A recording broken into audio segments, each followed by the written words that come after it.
दोस्तों, आज की वीडियो बहुत ज्यादा ज्ञानवर्धक और धन प्राप्ति का मूल मंत्र है। आज की इस वीडियो में हम बात करेंगे आखिर औरत का वह कौन सा अंग बेशर्म होकर दबाने या चूसने से अचानक अपार धन की प्राप्ति होती है। लोग औरत का कौन सा अंग दबा और चूस कर अमीर बन जाते हैं। जो भी मनुष्य औरत का यह अंग दबाता या चूसता है, उसके घर में सदा मां लक्ष्मी का वास रहता है और मां लक्ष्मी की कृपा सदैव बनी रहती है। तो दोस्तों, आज की इस वीडियो में हम बताएंगे औरत का वह कौन सा अंग जिसे हर पुरुष को दबाना या चूसना चाहिए। नमस्कार दोस्तों, आप सभी का स्वागत है आज की इस बेहद ही ज्ञानवर्धक जानकारी भरी वीडियो में। दोस्तों, आपको पता चल ही गया होगा कि आज की वीडियो में हम क्या सीखने जा रहे हैं। दोस्तों, चैनल को सब्सक्राइब करें और हर हर महादेव लिखना ना भूलें। साथ ही इस वीडियो को जो लाइक और सब्सक्राइब करें, लक्ष्मी मां उसके घर पर सदा कृपा दृष्टि बनाए रखें। दोस्तों, एक बार की बात है, एक गांव में शिव नाम का व्यक्ति रहता था। वह अपनी पत्नी से बहुत ज्यादा परेशान था, क्योंकि उसकी पत्नी बात बात पर हमेशा उसे ताना मारा करती थी। तुम्हारे पास है ही क्या, घर में खाने तक को कुछ नहीं है। दोस्तों, उसके घर में बिल्कुल कंगाली छा गई थी। एक भी रुपया नहीं था और उसके घर में खाने के लिए अन्न का एक दाना तक नहीं था। दोस्तों, एक तो घर में खाना नहीं, ऊपर से पत्नी का ताना। वह बहुत परेशान हो गया। उसे समझ नहीं आ रहा था, मैं क्या करूं। एक दिन की बात है, शिव अपने घर से एक सुनसान रास्ते पर निकल गया। वह उस सुनसान रास्ते पर चल ही रहा था कि उसे एक साधु तपस्या करते हुए दिखाई दिए। वह उनके पास जाकर बैठ गया। जब साधु ने अपना तप खत्म किया तो शिव उनके सामने रोने लगा। साधु ने शिव से कहा, पुत्र, तुम्हें क्या दिक्कत है? तुम क्यों रो रहे हो? आखिर तुम्हें क्या परेशानी है? तब शिव ने साधु महाराज से कहा, हे महाराज, मेरी एक पत्नी है जो कि मुझे रोजाना ताना मारती है। मैं गरीब हूं तो मैं क्या करूं? कितना भी कुछ कर लूं, लेकिन धन कमा ही नहीं पाता हूं। अब अभी तक एक छोटा सा धंधा था, वह भी पत्नी के क्लेश की वजह से चौपट हो गया। वह दिन रात मुझसे झगड़ा करती है। अब तो मैं दाने दाने के लिए परेशान हो गया हूं। हमारे घर में खाने के लिए कुछ भी नहीं है, इसके अलावा पहनने के लिए वस्त्र भी नहीं है। लेकिन मैं अपनी पत्नी को समझता हूं कि वह मुझे ताने ना मारे, मुझसे झगड़ा ना करे, लेकिन वह बिल्कुल भी नहीं मानती साधु जी। इसी वजह से मैं बहुत ज्यादा परेशान हूं। इसी वजह से मैं घर छोड़कर यहां आया हूं। वह साधु जी कहते हैं, रो मत बेटा, मैं तुम्हें यह काम बताने जा रहा हूं। तुम्हें औरत का सिर्फ यह अंग बेशर्म होकर कर दबा या चूस लेना है। अचानक तुम्हारे घर में धन की प्राप्ति हो जाएगी। तुम देखते ही देखते अमीर बन जाओगे। साधु जी कहते हैं, जो भी पुरुष औरतों का यह अंग दबाता या चूसता है, उसके घर में कभी भी धन की कमी नहीं रहती है और ना ही उसके घर में लड़ाई होती है, या जो भी व्यापार करता है उसमें हमेशा तरक्की होती है। साधु जी ने कहा, अब मैं तुमको औरत का वह अंग बताने जा रहा हूं। इसे ध्यान से सुनना और अपने जीवन में इस पर जोर करना। तब शिव साधु जी महाराज की बातें बहुत गौर से सुनता है और कहता है, जितना जल्दी हो सके मुझे यह बता दो दोस्तों। तभी साधु जी महाराज उस आदमी को एक कहानी सुनाते हैं और बताते हैं, एक एक नगर में एक किसान रहता था। उसके बहुत सारे खेत थे जिस पर वह दिन रात मेहनत करता था। उसके घर में किसान और उसकी पत्नी रहा करते थे। उस किसान और उसकी पत्नी ने आपस में बहुत ज्यादा प्रेम था। उसके घर में किसी भी प्रकार की लड़ाई झगड़ा या क्लेश नहीं होता था। इसी वजह से उसके घर में सदैव मां लक्ष्मी का वास रहता था और उसके खेतों में इतनी ज्यादा पैदावार होती थी कि वह दिन प्रतिदिन और अमीर होता जा रहा था। उस किसान और उसकी पत्नी ने इतना प्रेम था कि आसपास के लोग उन्हें देखकर जल जाया करते थे। धीरे धीरे उसके पूरे गांव के लोग जान गए, किसान और उसकी पत्नी में बहुत ज्यादा प्रेम है। धीरे धीरे यह बात उस नगर के राजा तक पहुंच गई। दोस्तों, किसान और उसकी पत्नी की बात जब राजा के पास पहुंचती है तो राजा भी उसके प्रेम की काफी ज्यादा तारीफ करते हैं। वह सभी से बताते हैं कि हमारे नगर में एक किसान और उसकी पत्नी रहते हैं जिनमें कभी भी लड़ाई झगड़े नहीं होते हैं। उन दोनों में आपस में इतना प्रेम है कि मैंने ऐसा अपनी जिंदगी में कभी भी नहीं देखा। एक बार की बात है, राजा पूरे नगर में डिंडो पिटवा है कि इस नगर में जितने भी लोग हैं वह सभी अपने घर में घी का दिया जलाएंगे। राजा की पत्नी पूछती है कि आप ऐसा क्यों कर रहे हैं? सबके घर में घी का दिया क्यों जलवा रहे हैं? राजा अपनी पत्नी की बात सुनकर कहते हैं, दीपक प्रेम की निशानी होता है। जिसके घर में घी का दीपक जलता है उसके घर में सदैव प्रेम बना रहता है। और मैं चाहता हूं कि जो प्रेम किसान और उसकी पत्नी के घर में है वह हमारे पूरे नगर में रहे, पति और पत्नी के बीच। इसीलिए मैं हर घर में दीपक जलवाना चाहता हूं। दोस्तों, राजा के सैनिक जाते हैं और हर जगह नगर में ढोढ़ी पीट देते हैं और कहते हैं, सभी के घर में रात भर घी का दीपक जलाना चाहिए। दोस्तों, राजा की बात मानकर सभी नगरवासी अपने घर में दीपक जला देते हैं। लेकिन जैसे ही आधी रात होती है सभी के घर के दीपक बुझ जाते हैं, लेकिन किसान के घर का दीपक वैसे ही जलता रहता है। दोस्तों, दीपक हमेशा किसान की पत्नी जलाती थी, लेकिन उसकी बात नहीं मानती थी। वह हमेशा अपनी मनमानी करती थी। उसका जो भी मन करता था वह वही काम करती थी। लेकिन किसान को इस बात से कोई भी दिक्कत नहीं होती थी, क्योंकि किसान बहुत समझदार था। किसान सोचता था, यदि मैं अपनी पत्नी को रोक टोक करूंगा तो घर में बेवजह ही लड़ाई झगड़ा होंगे। इसी वजह से कई चीजें किसान अपनी पत्नी की यह बातें अनदेखा करता था। किसान इस वजह से अनदेखा करता था कि उसके घर में प्रेम बना रहे। राजा अपने महल में चढ़कर पूरे नगर का नजारा देख रहे थे। उन्होंने देखा कि सारे नगर में किसी के घर में दीपक नहीं चल रहा है, लेकिन किसान के घर में दीपक जल रहा है। तब राजा अपनी रानी से बोलता है कि देखो, किसान और उसकी पत्नी के घर में दीपक जगमगा रहा है, लेकिन पूरे नगर में कहीं भी दीपक नहीं जल रहा है। इसी से पता लगता है कि किसान और उसकी पत्नी में कितना प्रेम है।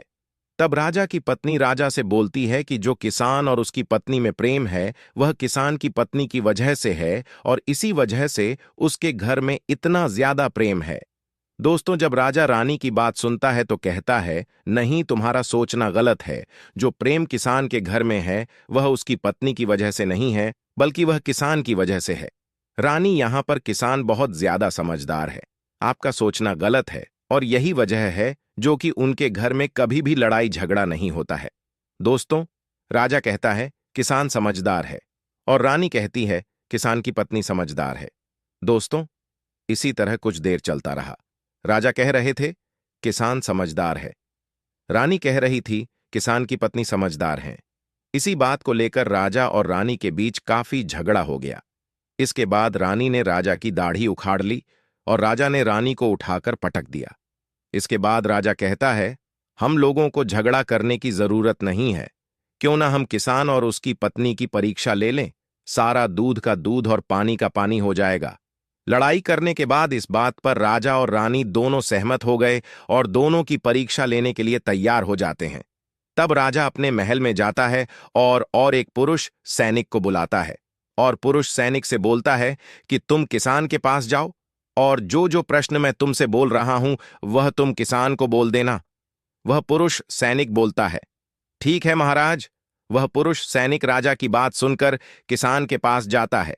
उस समय किसान की पत्नी खेतों में गई थी, लेकिन किसान की कुछ तबीयत ठीक नहीं थी, इस वजह से वह खेतों पर नहीं गया था। इस समय पुरुष सैनिक किसान के घर पहुंच जाता है और किसान से कहता है, मैं राज दरबार से आया हूं, राजा साहब ने मुझे भेजा है। दोस्तों, किसान कहता है, बताइए मैं आपकी क्या सेवा कर सकता हूं।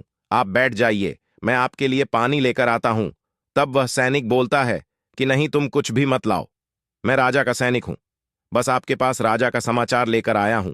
तब किसान कहता है, ठीक है सैनिक, आप मुझे बताओ राजा साहब ने मेरे लिए क्या समाचार भेजा है। सैनिक कहता है, किसान, राजा साहब ने यह बोला है कि यदि तुम अपनी पत्नी को छोड़ देते हो तो राजा जी आपको बहुत सारे हीरे जवाहरात और साथ में तुम्हारे जमीन से 2 गुना ज्यादा जमीन राजा जी आपको गिफ्ट में देंगे। इसके अलावा राजमहल का आधा हिस्सा भी आपको द जाएगा। लेकिन जो किसान ने जवाब दिया वह सुनने लायक है। किसान ने कहा, राजा जी अपना पूरा राजमहल मुझे क्यों ना दे दें, लेकिन मैं अपनी पत्नी को नहीं छोड़ूंगा। जाओ और अपने राजा से कह दो किसान ने ऐसा कहा है। सैनिक जाता है और राजा को सारी बातें बताता है। इस समय रानी वहां पर सैनिक की बात सुन रही थी। सुनने के बाद रानी ने कहा, आपने किसान की तो परीक्षा ले ली, लेकिन किसान की पत्नी की परीक्षा नहीं ली है। इस तरह से हम कैसे पता कर सकते हैं कि कौन समझदार है। इसके बाद रानी ने कहा, अब मैं भी किसान की पत्नी की परीक्षा लेना चाहती हूं, जब दोनों की परीक्षा हो जाएगी तभी पता चलेगा कि कौन समझदार है। फिर रानी ने भी एक सैनिक बुलाया और कहा कि मेरी बात किसान की पत्नी को बोलना और याद रखना। ये बात तभी बताना जब किसान वहां पर ना हो। सैनिक ने पूछा कि रानी क्या बात बतानी है, वह तो बताओ। तो रानी ने सैनिक को सारी बात बता दी। सैनिक किसान के घर जाता है और उसके घर में आवाज लगाता है तो उसके घर से किसान की पत्नी निकल कर आती है और कहती है, बताओ क्या हुआ, क्यों ढिंढोरा पीट रहे हो? तो सैनिक ने कहा कि राजमहल से आया हूं, मुझे रानी ने भेजा है। किसान की पत्नी ने कहा, बताओ किस लिए आए हो? तब सैनिक ने कहा, रानी ने बोला है यदि तुम अपने पति किसान को मार देती हो तो आपको बहुत सारे हीरे जवाहरात रानी आपको देंगी और साथ में राजमहल का आधा हिस्सा भी आपको मिलेगा। इसके अलावा जितनी भी आपकी जमीन है वह तो आपकी रहेगी ही, लेकिन उसकी 2 गुना जमीन भी रानी आपको देगी। यह बात सुनकर किसान की पत्नी तैयार हो जाती है, कहती है, ठीक है, यदि मुझे इतना कुछ रानी साहिबा देंगी तो मुझे मंजूर है, मैं अपने पति को मार दूंगी। तब सैनिक पूछता है कि रानी को कैसे पता चलेगा कि आपने अपने पति को मार दिया है? तभी किसान की पत्नी बोलती है, मेरे घर में जो दीपक जल रहा है, जब मैं किसान को मार दूंगी तो उसे बुझा दूंगी, तभी आपको पता चल जाएगा कि मैंने किसान को मार दिया है। अब सैनिक किसान की पत्नी की बात सुनकर राजमहल जाता है और रानी को सारी बात बताता है। किसान की पत्नी की बात सुनकर रानी बहुत अचंभित हो जाती है। राजा और रानी को स्त्री जात से नफरत होने लगती है। उसी समय राजा अपने नगर के सभी लोगों को बुलाता है और कहता है कि मैं चाहता हूं कि मेरे और मेरी पत्नी की वजह से किसान की जान ना जाए। तुम लोग ऐसा करो, उस किसान के घर जाओ और सारी बातें बता दो और उस किसान को बचा लो, वरना किसान की पत्नी उसे मार देगी। इधर सैनिक किसान के घर जाते हैं और सोचते हैं कि किसान की पत्नी किसान को रात में मारेगी और दिया बुझाएगी। इससे पहले ही हम किसान के घर में पहुंच जाते हैं और किसान को बचा लेते हैं। दोस्तों, जैसे ही राजा के सैनिक किसान के घर पहुंचते हैं तो देखते हैं कि किसान तो मरा पड़ा हुआ है। तो सैनिक किसान की पत्नी से बोलते हैं कि तुमको तो किसान को रात में मारने के लिए बोला गया था, लेकिन आपने अभी किसान को क्यों मार दिया? तब वह किसान की पत्नी बोलती है कि किसान को तो मुझे मारना ही था, रात में तो मुझे सिर्फ दिया ही बुझाना था, इसलिए किसान को तो मैंने दिन में ही मार दिया है। सभी सैनिक तुरंत ही किसान के घर से दौड़े दौड़े जाते हैं और राजरानी को सारी बातें बताते हैं। राजा और रानी क्रोध से आग बबूला हो जाते हैं। इसके बाद राजा और रानी किसान की पत्नी को बंदी बनाकर लाने के लिए अपने सैनिक से कहते हैं। सैनिक जाते हैं, किसान की पत्नी को बंदी बनाकर ले आते हैं। राजा किसान की पत्नी से पूछता है, ऐसा तुमने क्यों किया? तुम लालची औरत हो, तुम्हें पैसों से प्यार है। तभी किसान की पत्नी ने जवाब दिया और बताया कि मुझे तो किसान को पहले ही मारना था, वह तो मैं कोई बहाना ढूंढ रही थी, क्योंकि किसान की आदत बहुत खराब थी, वह मेरे साथ बहुत खराब व्यवहार किया करता था। तो राजा ने कहा, ऐसा क्या करता था? किसान की पत्नी ने जवाब दिया, वह मेरे नाक का ऊपरी हिस्सा अपनी उंगली से हमेशा दबाया करते थे। इसके अलावा किसान एक काम और मेरे साथ करता था, वह किसान मेरे कान का पिछला हिस्सा अक्सर अपनी जीभ से स्पर्श किया करता था। राजा ने पूछा, यह बताओ, जब आप लोग गरीब थे तब क्या किसान आपके साथ यह काम करता था? तो किसान की पत्नी बोलती है, नहीं महाराज, तब ऐसा नहीं करता था। तब राजा ने कहा, मैं समझ गया कि किसान ऐसा क्यों करता था। उसी समय साधु जी ने शिव से पूछा, तुम्हें कुछ समझ में आया? औरत का कौन सा अंग दबाने तथा चूसने से लोगों को अचानक धन की प्राप्ति होती है? तो शिव ने कहा, है साधु जी, मुझे अभी समझ में नहीं आया। तभी साधु जी कहते हैं, अगर अभी समझ नहीं आया तो मैं फिर से आपको बताता हूं। किसान अपनी पत्नी के साथ पहला काम करता था, वह है उसके नाक के ऊपरी हिस्से को अपने उंगली से दबाता था। तो जिस भी मनुष्य के घर में पैसों की किल्लत है, उसे अपनी उंगली से औरत के नाक के ऊपरी हिस्से को जरूर दबाना चाहिए। दोस्तों, औरत के नाक के ऊपरी हिस्से को बहुत शुभ माना जाता है। इसी वजह से जो यह काम करता है वह हमेशा धनवान पुरुष बन जाता है। दूसरा काम है, जो भी पुरुष औरत के कान का पिछला हिस्सा अपने जीभ से स्पर्श करता है, उसके किस्मत के द्वार खुल जाते हैं, उसे अचानक धन की प्राप्ति होती है। ऐसा इसलिए होता है क्योंकि औरत के कान के पिछले हिस्से में माता लक्ष्मी का वास होता है। जब आप ऐसा करते हैं तो माता लक्ष्मी आपसे प्रसन्न हो जाती है और आपको अपार धन देती है और आपने एक बात तो जरूर सुनी होगी, औरतें माता लक्ष्मी का रूप मानी जाती हैं। इसी वजह है इस संसार में जो भी मनुष्य यह दो पवित्र काम करता है उसका घर धन से भर जाता है, जो कि इस कहानी में किसान भी अपनी पत्नी के साथ करता था। लेकिन आप जब भी ऐसा काम करें तब आपको अपनी पत्नी को पूरी बात बता देनी चाहिए, अन्यथा आपके जीवन में इसी तरह अनर्थ भी हो सकता है। दोस्तों, आज का ज्ञानवर्धक वीडियो कैसा लगा कमेंट करके जरूर बताएं, और हाँ, कमेंट में हर हर महादेव लिखना ना भूले। धन्यवाद।